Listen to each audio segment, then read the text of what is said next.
बिस्मिल्लाहिर्रहमानिर्रहीम। आप देख रहे हैं मीडिया पॉइंट 071। असल में OGDCL ने इस बात को मद्देनज़र रखा कि जो सिंध में हालिया सैलाब और बारिशों का जो एक स्पेल चला, उसकी वजह से जल्द की और आँखों की बीमारियों ने बहुत हद तक यहाँ पर लोगों को सामना है। तो इस हवाले से फिर OGDCL ने अल-शिफा के साथ ये कोलैबोरेशन में कैंप्स का सिलसिला रखा, जिसकी ये आज तीसरा कैंप है। एक कैंप हमने घोटकी में रखा था, वो भी 3 रोज़ा था, और एक कैंप हमने रानीपुर में रखा, और ये तीसरा कैंप है जो कि 28 से 30 तारीख तक चलेगा।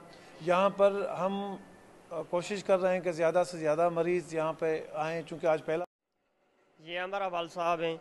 इसको पहले काफ़ी दिन से इसकी आँख में दर्द था, इसकी नज़र भी कम थी, इसलिए डॉक्टरों से मैंने रुजू किया। उसने कहा इसका ऑपरेशन होगा। तो अल्हम्दुलिल्लाह आज तो फ्री में कैब लगी हुई है सालेपड़ में, तो फ्री दवाई भी दी है इसने, ऑपरेशन भी सही है। और एक और चीज़, यहाँ पे कार्निया के कुछ पेशेंट्स निकले हैं। कार्निया का जो है, कार्निया सर्जरी या कार्निया ट्रांसप्लांट, ये बहुत बड़ी सर्जरी होती है। उनको हमने रेफ़र किया है अल-शिफा सखर, और कुछ को हमने रेफ़र किया है अल-शिफा पिंडी। वो हम उनको वहाँ भेजेंगे, उनका रिहाइश, खाना पीना सब फ्री होगा, और फ्री ऑफ कॉस्ट उनका कार्निया ट्रांसप्लांट होगा, जिसमें उनका कार्निया चेंज होगा। ये भी जो है हम इसमें सहूलत दे रहे हैं कि उनको, कोई भी पेशेंट यहाँ से वापस नहीं जा रहा।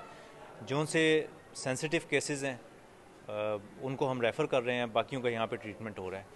लेबॉर्ट्री भी हमने यहाँ पे इस्टेब्लिश की हुई है, जिसमें बिफ़ोर सर्जरी सारे टेस्ट होते हैं उनके, और उसमें अगर कोई ऐसा इशू सामने आता है कि एट द स्पॉट सर्जरी उनकी ना हो सके, उनको हम जो है time by time hospital Al-Shifa सखर हम उनको रेफ़र कर रहे हैं। जो मसला ये आँख का धुंध आ गया, शुक्र अल्हम्दुलिल्लाह, और मेरी अख सही थी गई है। ऑपरेशन डॉक्टर आते पर अल्लाह के फजल नाल तेरी अख सही थी वैसी।